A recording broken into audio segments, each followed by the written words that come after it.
Welcome back to Character Conversions, where I try to bring fictional characters to life in D&D. Today we build the Bandit Fox Sin of Greed, Undead Ban. For stats, we'll be using the standard array of the player's handbook divided up as you see here. Dexterity is our main stat for combat, followed by Wisdom for our strong will and Constitution for our durability. Intelligence brings up the rear, but won't be for long. For race, while Ban is human, it's fair to call him something else after drinking from the Fountain of Youth. We'll dip into Unearthed Arcana number 15 and make Ban a Revenant. This will increase our Dexterity, Constitution, and Intelligence by 1 each to 16, 14, and 13 respectively. Next we gain Relentless Nature. Our GM assigns us a task, ours of course being the Revival of Elaine. Now when below half our hit point maximum, we regain 1 hit point at the start of our turn. If we die, we return to life 24 hours later within 1 mile of where we died. We know the distance and direction between us and any creature related to our goal, so long as we are on the same plane of existence. This last ability is how we found Elaine in the Necropolis, and how we immediately knew it was her when she was revived by the 10 Commandments. For background, we'll be going with the criminal background, as we were taught to be a thief at a young age. This gives us proficiency with deception and stealth skills. For tools, we gain thieves' tools and a gaming set. Finally, we gain a criminal contact. If you don't know of any such character from the source material, work one out with your GM. For our class, it may surprise some people that we will be going with Rogue. Reason being that despite primarily fighting unarmed, if you take all instances of Ban doing this, and simply imagine him doing it with daggers instead, you get the same effect more or less. A lot of his abilities are best replicated through use of Rogue in my opinion, and a Monk-Rogue multiclass doesn't work well unless your GM is going to let you use Sneak Attack on your unarmed strikes. Now back to the build. Rogue gives us a D8 hit die, proficiency with Dexterity and Intelligence saves, light armor proficiency, and for weapons we gain simple, hand crossbows, long swords, but with Tasha's proficiency swaps we will change this to whips, rapiers, and short swords. For skills we will grab Acrobatics, Athletics, Perception, and Sleight of Hand. As a first level rogue we gain expertise and 2 skills of our choice. Let's grab Acrobatics and Sleight of Hand. We gain a D6 sneak attack, which as it increases in damage will help us represent Ban's ability to remove an enemy's heart. Finally, knowledge of Thieves' Cant. Second level rogue grants us cunning action, allowing us to dash, disengage, or hide as a bonus action. As a third level rogue we choose our roguish archetype. For Ban, the perfect choice is Arcane Trickster. This grants us the Mage Hand Legerdemain, 2 cantrips in addition to Mage Hand, 3 first level spells, and our sneak attack increases to 2d6. Mage Hand Legerdemain makes it so our Mage Hand is invisible. It is also able to pickpocket and pick locks and disarm traps at range. In addition, we can use our cunning action to control the hand. For cantrips, we will pick up Blade Ward and Lightning Lure. For spells of choice, we will go with Puppet from Unearthed Arcana 36. Being able to make a target drop what they're holding is a decent representation of Snatch, followed by Shield and Silvery Barb. Silvery Barb is useful because while there aren't really any ways to represent stealing power from an enemy like Physical Hunt, making them reroll or suffer penalties is the next best thing. 4th level is our first ability score improvement. We will pick up Fey Touched to represent our love for Elaine. This increases our intelligence by +1 to 14 and grants us the Misty Step and Bane spells. Misty Step just gives us our anime level of speed, and Bane can be our stand-in for Hunterfest. In addition, we gain another first level spell. We'll pick up Distort Value, as it's likely something Ban would do to make a quick buck if he needed to. 5th level rogues gain Uncanny Dodge and increase Sneak Attack to 3d6. Uncanny Dodge will allow us to have any damage we take as a reaction.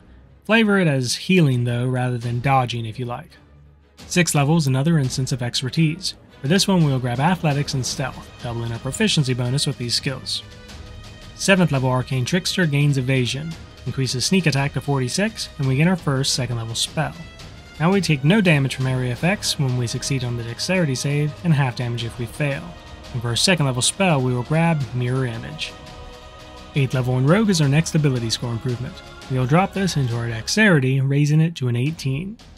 We also get to choose our 2nd level spell from any school of magic. We will grab Blindness/Deafness. It's not from the source material, but it fits the theme, allowing us to steal a target's sight or hearing. As a 9th level Arcane Trickster, we gain Magical Ambush and increase our sneak attack to 5d6.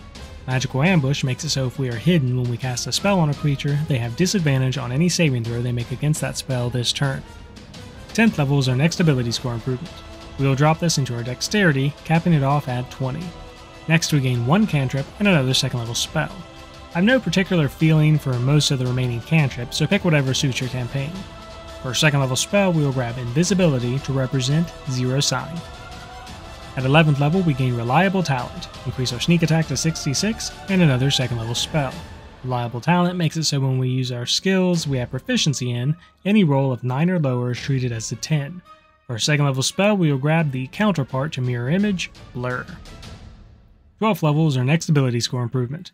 We will be dropping this into our Constitution, raising it to a 16. As a 13th level Arcane Trickster, we gain Versatile Trickster, increase our sneak attack to 76, and gain our first 3rd level spell. Versatile Trickster allows us to, as a bonus action, target a creature next to our mage hand and gain advantage on attack rolls against that creature until the end of our turn. For our 3rd level spell, we will pick up Incite Greed. We are the Fox Sin of Greed after all. 14th level Arcane Rogues gain Blind Sense out to 10 feet, making us aware of any hidden or invisible creatures, and a 3rd level spell from any school of magic. We'll grab Bestow Curse to pair alongside our Silvery Barbs and Bane. 15th level Rogues gain Slippery Mine and increase sneak attack to 86. Slippery Mine gives us proficiency with wisdom saving throws. Useful for surviving Purgatory, I imagine. 16th level Arcane Trickster gain another ability score improvement. We will drop this into Constitution again, raising it to an 18. We also gain another 3rd level spell, of which we will be choosing Antagonize for an Unearthed Arcana 85. We most likely use this to get enemies to use up their reaction attacking us to allow an ally to escape. 17th level in the Arcane Trickster gains Spell Thief and increases sneak attack to 96. Spell Thief allows us to use our reaction once per long rest to force a spellcaster who has targeted us with a spell or put us in its area of effect to make a saving throw with its spellcasting modifier. Should they fail, we negate the spell and seal the knowledge of it if it is at least 1st level and a spell that we can cast. In the next 8 hours, we know the spell and can cast it with our spell slots, and the creature cannot cast the spell until the 8 hours have passed. As an 8th level rogue, we gain Elusive. Now no attack roll against us can have advantage so long as we are not incapacitated. At 19th level, we gain our final ability score improvement. We'll drop this into our Constitution, capping it off at 20. In addition, we increase our sneak attack to 10d6 and gain our first 4th level spell. For a spell, we will grab Greater Invisibility to strengthen our Zero Sign. 20th level, the capstone of our build is Stroke of Luck, and a 4th level spell from any school of magic.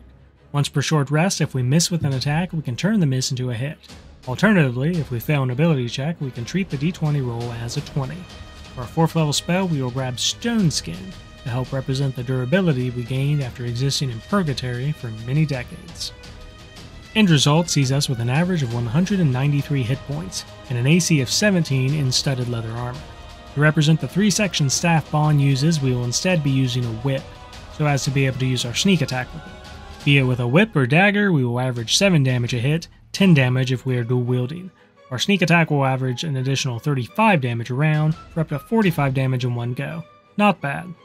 Unlike the average rogue, we have no qualms about getting up in direct melee and taking a few hits. As a Revenant, we may tend to rely on our healing ability if our health gets low, but when combined with spells like Blur and Mirror Image, it may take a while for us to be whittled down. While our spell save is a bit low, we make up for that with the use of Silvery Barbs to force rerolls and to get targets under the effect of our Bane and Bestow Curse spells. Or better yet, to make a target fail their save against having their vision or hearing stolen by us. If you can, I recommend keeping an eye out for a Ring of Regeneration so that you can use it to augment your natural regeneration, making it so you can heal back to full hit points outside of battle, and you have the added benefit of regrowing any lost limbs. Thank you for watching. Please like, share, comment your opinions or suggestions for new builds. I hope all your 20s are natural. See you next time.